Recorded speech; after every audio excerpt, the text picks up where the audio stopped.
Le jour de l'enterrement de grand-mère, toute la famille s'était réunie dans le petit cimetière de Versailles, sous un ciel gris qui menaçait de pleurer.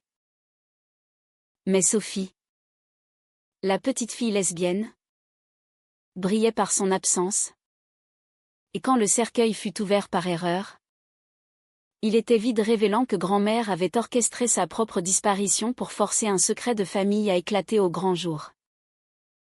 Ce choc glaça l'assemblée, transformant les pleurs en murmures accusateurs.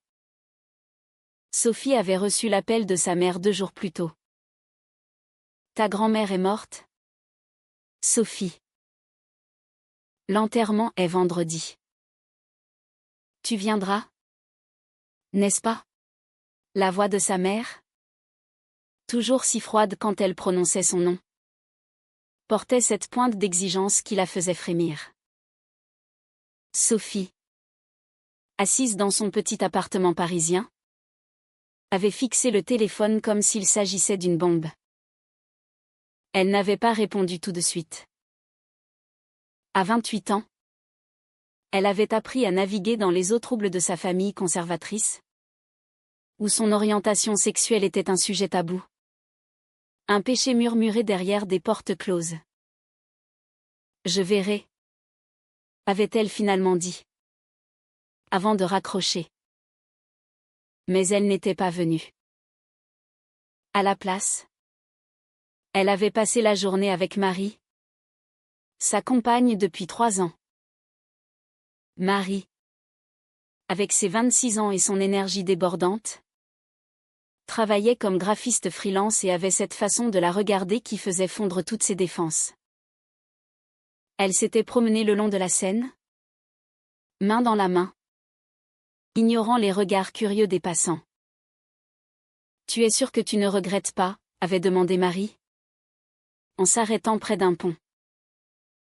Sophie avait secoué la tête. « Ma famille ne m'accepte pas telle que je suis. Aller là-bas, ce serait me trahir moi-même. » Pourtant, au fond d'elle, une voix insistante lui chuchotait que grand-mère, cette femme forte et silencieuse, avait toujours été son alliée secrète. Pendant ce temps, au cimetière, la cérémonie tournait au chaos.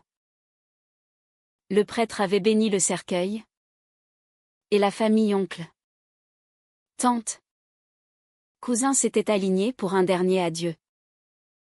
C'est alors que l'oncle Pierre, dans un geste maladroit, avait soulevé le couvercle pour déposer une rose. Vide. Pas de corps. Juste un oreiller froissé et une enveloppe cachetée. Les cris avaient fusé. « Qu'est-ce que ça veut dire ?» hurlait la mère de Sophie. Hélène, les yeux écarquillés. Le père, un homme d'affaires stoïque, avait blêmi. La police fut appelée. Mais avant qu'il n'arrive, l'enveloppe fut ouverte. À l'intérieur, une lettre manuscrite de grand-mère. « Mes chers enfants, je ne suis pas morte. J'ai simulé tout cela pour vous forcer à affronter la vérité que vous avez enterrée depuis trop longtemps. Sophie est mon héritage, et vous l'avez rejetée. Trouvez-la. Parlez-lui. Ou perdez-moi pour de bon. » Le scandale explosa. Hélène, 55 ans. Femme au foyer impeccable avec ses cheveux teints en blond et son collier de perles, sentit son monde s'effondrer. Elle avait toujours su pour Sophie. Depuis ce jour où elle avait surpris sa fille embrassant une amie au lycée. « C'est une phase », avait-elle dit à son mari. Mais la phase n'était pas passée. Et Sophie avait quitté la maison à 18 ans pour Paris, coupant les ponts progressivement. Hélène avait prié, consulté des prêtres, espéré un miracle. Maintenant, sa propre mère la trahissait ? Grand-mère, veuve depuis 20 ans, avait toujours été la matriarche. Celle qui dictait les règles morales. Comment avait-elle pu orchestrer une telle farce? De son côté, Sophie reçut un appel frénétique de sa cousine Louise. Sophie. Grand-mère n'est pas morte. C'est une mise en scène. Elle a laissé une lettre pour toi. Sophie. Qui buvait un café avec Marie dans un bistrot du Marais, sentit son cœur s'emballer. Marie posa une main sur la sienne. Qu'est-ce qui se passe? Sophie raccrocha, les yeux emplis de larmes. Ma grand-mère.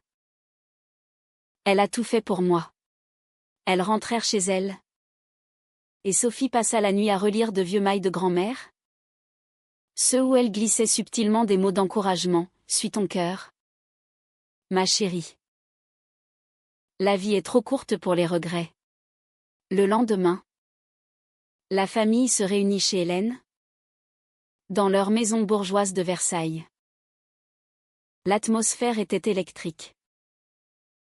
Oncle Pierre, un avocat de 60 ans au tempérament colérique, accusait grand-mère de folie sénile. Elle a 82 ans. Elle doit être confuse. Mais tante Claire, la sœur d'Hélène, plus libérale, secoua la tête. Maman n'est pas folle. Elle a toujours défendu Sophie en secret. Les débats s'enflammèrent. Hélène, rongée par la culpabilité. Avoua enfin, j'ai forcé Sophie à partir. Je lui ai dit que si elle persistait dans cette voie, elle n'était plus la bienvenue. Les mots pesaient lourd, révélant des années de silence oppressant. Sophie, informée par Louise, décida d'affronter sa famille. Marie insista pour l'accompagner. Tu n'es pas seule. Elles prirent le train pour Versailles, le cœur battant. En arrivant, Sophie trouva la maison en effervescence. Hélène ouvrit la porte, les yeux rougis. Sophie. Mais avant qu'elle ne puisse parler, Sophie entra. Marie à ses côtés. Où est grand-mère? Demanda-t-elle d'une voix ferme. La réponse vint de Pierre, on ne sait pas. Elle a disparu volontairement. Sophie lut la lettre. Et une vague d'émotion la submergea. Grand-mère avait sacrifié sa paix pour elle. Les confrontations commencèrent. Hélène tenta de justifier, la société, l'Église. C'est contre nature. Sophie riposta, contre nature? L'amour est naturel. Maman. C'est ton rejet qui est cruel. Marie. Silencieuse mais supportive, observa les échanges. Pierre intervint, défendant les valeurs traditionnelles. Mais Claire le contredit. Révélant son propre secret, elle avait eu une amie intime au lycée. Étouffée par la pression familiale. Les masques tombaient. Un à un. Au milieu de la tempête, Sophie reçut un message anonyme, viens à la maison de campagne. Seule. C'était grand-mère. Elle hésita. Mais décida d'y aller. Laissant Marie derrière avec une promesse, je reviens vite. La route vers la Normandie fut longue, emplie de doutes. Et si c'était un piège? Et si grand-mère regrettait? Sophie arriva à la maison de campagne au crépuscule. Le cœur serré par l'appréhension. La vieille bâtisse normande, avec ses volets bleus et son jardin sauvage, semblait inchangée depuis son enfance. Elle poussa la porte. Et là, assise dans le salon éclairé par une lampe tamisée, grand-mère l'attendait, un sourire fatigué aux lèvres. « Ma petite Sophie. » Enfin. Les larmes coulèrent librement. Sophie s'agenouilla près d'elle. Pourquoi tout ça? Mamie? Tu as effrayé tout le monde. Grand-mère? Avec ses cheveux blancs impeccables et ses yeux bleus perçants, posa une main ridée sur sa joue. Parce que je ne pouvais plus supporter de te voir souffrir en silence. J'ai vécu une vie de regrets. Et je refuse que tu fasses de même. Elle raconta alors son histoire, jeune. Elle avait aimé une femme. Une voisine. Mais la guerre et la société l'avaient forcée à épouser grand-père. J'ai enterré cet amour. Mais il m'a hanté toute ma vie. Quand tu m'as confié ton secret. Il y a 5 ans. J'ai vu mon reflet en toi. Sophie fut stupéfaite. Grand-mère? Cette icône de la famille traditionnelle? Avait caché une partie d'elle-même pendant des décennies. Pourquoi ne rien dire avant? Grand-mère soupira. La peur. La honte imposée par les autres. Mais à mon âge, je n'ai plus rien à perdre. Elles parlèrent des heures, échangeant des confidences. Sophie avoua ses doutes sur sa relation avec Marie, parfois. Je me demande si je mérite ce bonheur. Avec tout ce rejet autour. Grand-mère la serra fort. Tu le mérites plus que quiconque. Batte-toi pour elle. Pendant ce temps, à Versailles, la famille bouillonnait. Hélène, rongée par la lettre de sa mère, confronta son mari. Jacques. Tu as toujours su. Et tu n'as rien dit. Jacques. 58 ans. Cadre supérieur aux cheveux grisonnants. Haussa les épaules. C'était plus simple comme ça. Mais Marie, laissée seule avec eux, décida d'intervenir. Sophie m'aime. Et je l'aime. Ce n'est pas une phase. C'est notre vie. Sa voix tremblait. Mais son regard était déterminé. Claire la soutint, il est temps d'évoluer. Pierre. However. Explosa, et l'héritage familial? Les valeurs catholiques?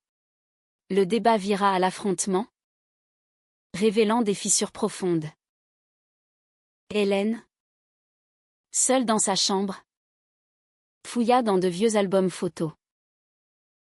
Elle trouva une image de sa mère jeune, aux côtés d'une femme inconnue, leurs mains entrelacées subtilement. Le choc la frappa, grand-mère avait aimé une femme. Les pièces du puzzle s'assemblaient. Elle appela Sophie. Mais celle-ci ne répondit pas. Occupée avec grand-mère. Sophie rentra à Paris le lendemain. Grand-mère en sécurité dans la maison de campagne. Elle raconta tout à Marie, qui l'écouta attentivement. Ta grand-mère est une héroïne. Mais Sophie sentait une tempête approcher. Sa famille n'accepterait pas facilement. En effet. Un appel de Louise, tante Hélène veut te voir. Seule. Sophie accepta. Mais avec Marie à ses côtés. Défiant les règles. La rencontre eut lieu dans un café de Saint-Germain-des-Prés. Hélène arriva. Nerveuse. Un foulard serré autour du cou. Sophie. Je suis désolée. Les mots sortirent difficilement. Elle avoua avoir lu la lettre et découvert le passé de grand-mère. J'ai eu tort de te juger. Mais Sophie, blessée par des années de rejet, ne pardonna pas si vite. Désolée? C'est facile à dire maintenant. Où étais-tu quand j'avais besoin de toi? Marie intervint doucement, Madame. L'amour n'est pas un choix. C'est ce qui nous rend humains. Hélène pleura. Révélant ses propres luttes, un mariage arrangé. Une vie de devoir. J'ai projeté ma frustration sur toi. La conversation dura des heures, oscillant entre accusation et confession. Sophie sentit un début de compréhension, mais la méfiance persistait. Et papa? Pierre? Hélène secoua la tête. Ils sont plus durs. Mais je vais me battre pour toi. De retour chez elle, Sophie et Marie firent face à leurs propres doutes. Et si ma famille nous sépare? Demanda Sophie. Marie la serra. Ils n'y arriveront pas. Nous sommes plus fortes. Mais un coup de fil anonyme vint tout compliquer. Sophie. Ta grand-mère est en danger. Pierre sait où elle est. Paniquée. Sophie rappela grand-mère. Mais pas de réponse. Elle décida d'agir. Avec Marie, elles repartirent pour la Normandie. En route, elles discutèrent de leur choix. Sophie avait sacrifié sa famille pour son amour. Marie avait quitté un job stable pour être avec elle. Chaque décision a un prix, murmura Marie. À l'arrivée, la maison était vide. Une note: je suis retournée à Versailles. Il est temps d'affronter tous ensemble. La famille se réunit à nouveau. Grand-mère au centre. Elle révéla tout, son amour passé, sa simulation de mort pour forcer le dialogue. Pierre fulminait: c'est une trahison. Mais grand-mère le fixa: la vraie trahison, c'est rejeter son sang pour des préjugés. Hélène, transformée, soutint sa mère. Sophie, tenant la main de Marie, observa la scène, le cœur en tumulte. Les heures suivantes furent un tourbillon d'émotions. Confession, cris, larmes. Claire avoua son propre passé, encourageant les autres à ouvrir leur cœur. Jacques, silencieux, finit par admettre: j'ai peur du changement. Sophie parla enfin: j'aime Marie. Acceptez-le. Ou perdez-moi. Le silence tomba. Lourd de possibilités. Le lendemain de la grande confrontation, la maison de Versailles ressemblait à un champ de bataille émotionnel. Grand-mère, épuisée mais déterminée, s'était installée dans son ancien fauteuil, observant sa famille comme une générale ses troupes. Sophie et Marie avaient passé la nuit là. Dans la chambre d'enfance de Sophie. Un espace chargé de souvenirs doux amers. Tu crois qu'ils changeront? Murmura Marie dans l'obscurité. Sophie, blottie contre elle, soupira. Je l'espère. Mais le chemin sera long. Au petit déjeuner, les tensions ressurgirent. Pierre, encore rouge de colère, annonça: je ne peux pas accepter ça. C'est contre tout ce en quoi je crois. Il quitta la table, claquant la porte. Hélène le suivit, tentant de le raisonner. Pierre, c'est notre nièce. Mais il riposta: et notre réputation? L'église. Les amis. Claire, plus calme, prit Sophie à part. Donne-leur du temps. J'ai vécu la même chose. Grand-mère, sentant la fracture, organisa une promenade dans les jardins du château de Versailles. Un lieu symbolique de grandeur et de secrets cachés. Là, sous les allées ombragées, elle confia à Sophie plus de détails sur son amour perdu. Elle s'appelait Élise. Nous nous sommes rencontrés pendant la guerre. Mais ma famille m'a forcé à l'oublier. Sophie sentit une connexion profonde. Et tu as regretté? Grand-mère hocha la tête. Chaque jour. C'est pourquoi je t'ai protégée en secret. Marie. Marchant avec Hélène. Tenta un dialogue. Je sais que c'est dur. Mais Sophie est heureuse avec moi. Hélène. Les yeux baissés. Avoua, j'ai peur de l'inconnu. Mais voir maman comme ça. Ça me fait réfléchir. Elles parlèrent de l'évolution de la société française. Des lois sur le mariage pour tous. Des combats pour les droits LGBT. Marie. Passionnée. Raconta son coming out à ses parents progressistes. Ils m'ont soutenue. Pourquoi pas vous? De retour à la maison. Un coup de théâtre, Pierre revint avec un prêtre. Le père Antoine. Un vieil ami de la famille.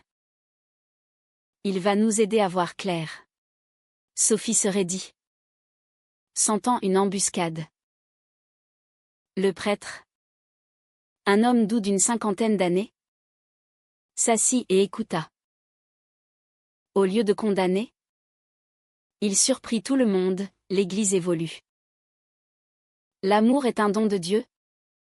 Quelle que soit sa forme. Pierre fut déstabilisé. Mais les Écritures. Le prêtre secoua la tête. Les interprétations changent.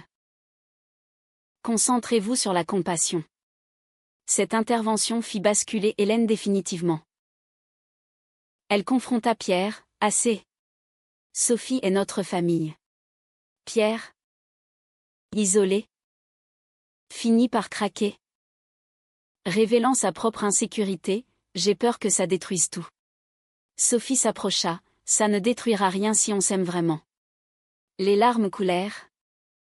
Et pour la première fois, Pierre serra Sophie dans ses bras. Mais les épreuves n'étaient pas finies. Jacques, le père de Sophie, resta silencieux, observant. Plus tard, seul avec Sophie, il avoua, j'ai toujours su. Et j'ai laissé ta mère gérer. C'était lâche. Sophie, blessée, répondit, oui. Ça l'était. Mais tu peux changer. Il promit d'essayer. Marie et Sophie, profitant d'un moment seul, réfléchirent à leur avenir. Et si on se mariait, proposa Marie impulsivement. Sophie rit. Mais l'idée germa. Peut-être. Mais d'abord, survivons à ça. Une semaine passa, marquée par des discussions intenses. Grand-mère, sentant sa mission accomplie, annonça son retour à la maison de campagne. Mais je reviendrai souvent. Sophie l'accompagna. Et sur la route, elles parlèrent de l'héritage. Transmets l'amour, pas la haine, dit grand-mère. De retour à Paris, Sophie reçut un appel de Louise, Pierre organise une réunion. Il veut s'excuser. Sceptique, Sophie accepta. À Versailles, Pierre, humble, présenta ses regrets. J'ai été aveugle. Mais il ajouta, je ne suis pas prêt à tout accepter. Sophie comprit, le chemin était progressif. Les conflits intérieurs de Sophie s'intensifièrent. Était-ce suffisant? Devait-elle couper les ponts définitivement? Marie la soutint, c'est ton choix. Mais souviens-toi du prix de la solitude. Hélène, transformée, invita Marie à dîner seule avec elle. Raconte-moi ton histoire. Marie parla de son enfance à Lyon, de sa découverte de son orientation. Hélène écouta, émue. Je veux apprendre. Jacques, de son côté, fit un geste, il envoya un message à Sophie, « Je t'aime. Tel que tu es. » Simple, mais puissant. Pourtant, une trahison surgit. Louise, jalouse de l'attention sur Sophie, répandit des rumeurs dans la famille élargie. Sophie force grand-mère à accepter son mode de vie pervers. Les appels affluèrent. Accusateurs. Sophie, dévastée, confronta Louise. Pourquoi? Louise avoua, j'ai toujours été dans l'ombre. Toi, tu es la rebelle. La préférée. Cette révélation brisa Sophie. Elle se réfugia chez Marie, questionnant tout. Et si je ne valais pas ce chaos? Marie la secoua, tu vaux tout. Batte-toi. Grand-mère, informée, rappela tout le monde. Assez de mensonges. Affrontez vos démons. La réunion fut explosive, mais cathartique. Louise s'excusa, pleurant. Pierre défendit Sophie. Hélène unit la famille. Sophie, au milieu, réalisa le prix des années perdues, mais un avenir possible. Les semaines suivantes furent un tourbillon de guérison et de rechute. Sophie et Marie retournèrent à leur routine parisienne, mais les appels familiaux devinrent quotidiens. Hélène, déterminée à réparer, envoya des livres sur l'acceptation LGBT, lisant elle-même voracement. Je veux comprendre, disait-elle. Sophie, prudente, répondit progressivement, partageant des anecdotes sur sa vie avec Marie. Grand-mère, de retour en Normandie, écrivit des lettres à chacun, exhortant au pardon. À Sophie, n'oublie pas, l'amour triomphe. À Pierre, ouvre ton cœur, ou perds ton âme. Pierre, touché, visita Sophie à Paris. Parle-moi de Marie. Ils dînèrent ensemble. Maladroitement au début, mais avec unité croissante. Marie charma Pierre avec son humour, et il partit pensif.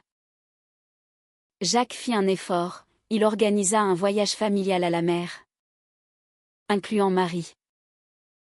C'est un nouveau départ.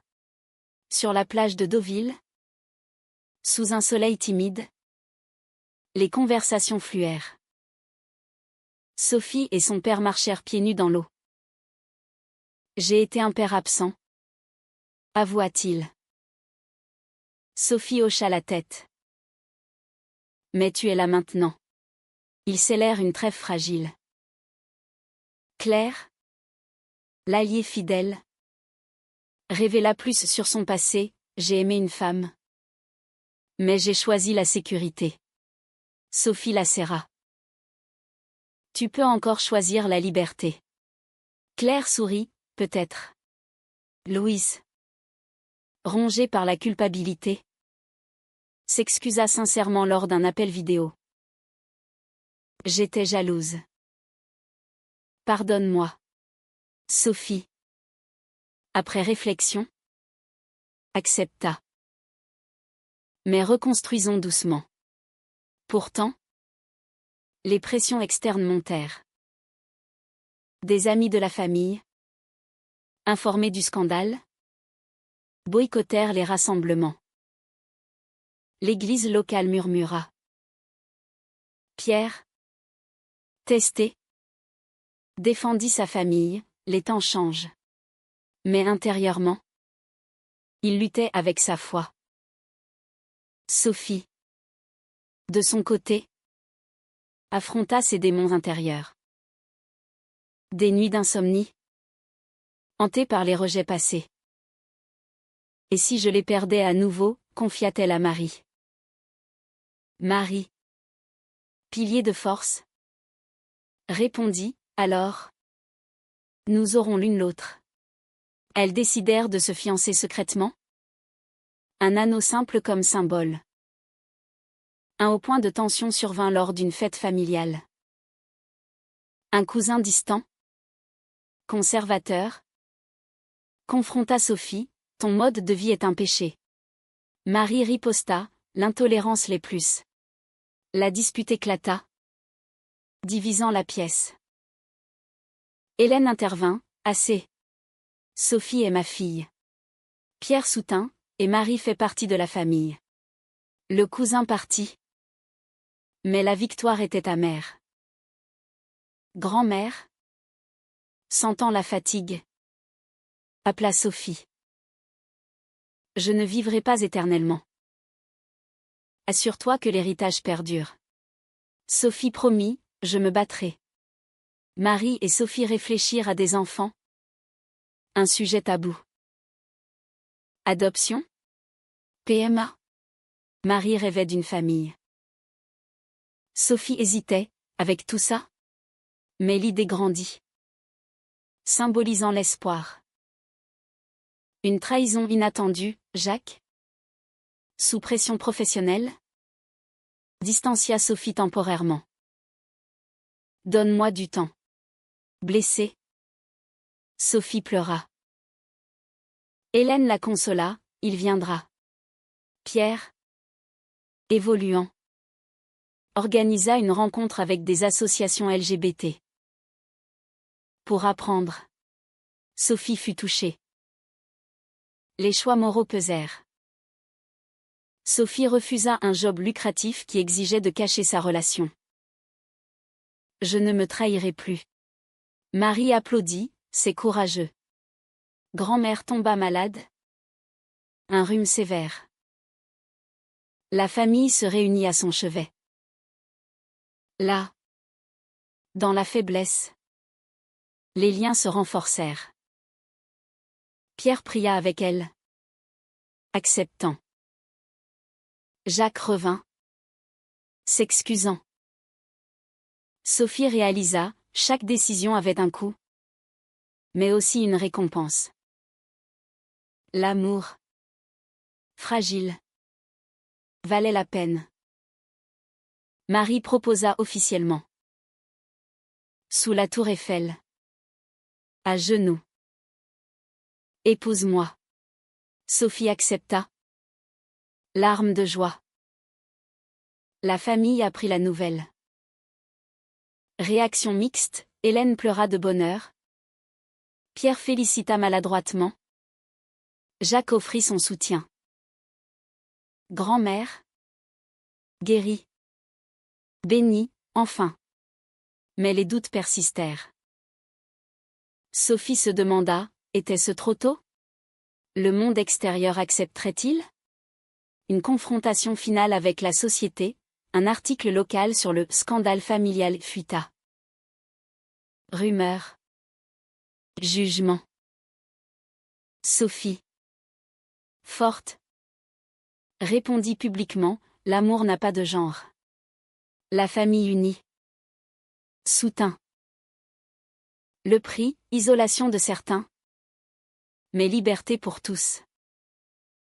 Les mois suivants consolidèrent les changements. Le mariage de Sophie et Marie fut planifié modestement. Dans un jardin parisien. Avec la famille présente. Hélène aida aux préparatifs. Choisissant des fleurs avec Marie. Tu es comme une fille pour moi maintenant. Pierre offrit de conduire la cérémonie civile. Jacques finança discrètement. Grand-mère. Radieuse. Serait témoin. Pourtant. Les ombres du passé planaient. Sophie reçut des lettres anonymes haineuses. Rappelant les préjugés sociétaux. Pécheresse. Elle les ignora. Mais intérieurement. Ça rongeait. Marie la rassura, nous sommes plus fortes que ça. Louise, réconciliée, devint une amie proche, partageant ses propres luttes avec l'identité. Claire, inspirée, reprit contact avec son amour passé. Une lettre tremblante. Grand-mère, sentant sa fin approcher, légua sa fortune à Sophie. Avec une clause, utilise-la pour promouvoir l'acceptation. Sophie fonda une petite association, aidant les jeunes LGBT rejetés par leur famille. Le jour du mariage arriva, sous un ciel bleu. Sophie, en robe blanche simple, marcha vers Marie, élégante en tailleur. Les vœux furent émouvants, malgré les tempêtes. Je choisis toi. La famille applaudit. Larmes aux yeux. Pierre, ému. Toast à l'amour, sous toutes ses formes. Mais la joie fut tempérée. Un oncle absent envoya un message blessant. Sophie l'ignora, se concentrant sur le positif. Après la lune de miel en Provence, Sophie et Marie affrontèrent la réalité, demande d'adoption. Les procédures, longues, testèrent leur patience. Hélène soutint, je serai grand-mère avec joie. Pierre, transformé, défendit publiquement les droits LGBT dans son cercle. J'ai appris de ma nièce. Jacques, plus présent, organisa des dîners familiaux inclusifs. Grand-mère s'éteignit paisiblement, entourée des siens. Son dernier mot, libre. L'enterrement, cette fois réel, unit la famille dans le deuil et la gratitude. Sophie, enceinte via PMA des mois plus tard, réfléchit à l'héritage. Notre enfant grandira dans l'amour. Les conflits internes s'apaisèrent, mais les questions morales persistèrent. Avait-elle bien fait de forcer le changement? Le prix en valait-il la peine? Marie et elle élevèrent leur fille, enseignant la tolérance. Des années plus tard, Sophie regarda sa famille élargie, harmonieuse. Les sacrifices avaient payé. Mais une question la hantait, le rejet initial était-il inévitable? Ou un choix conscient?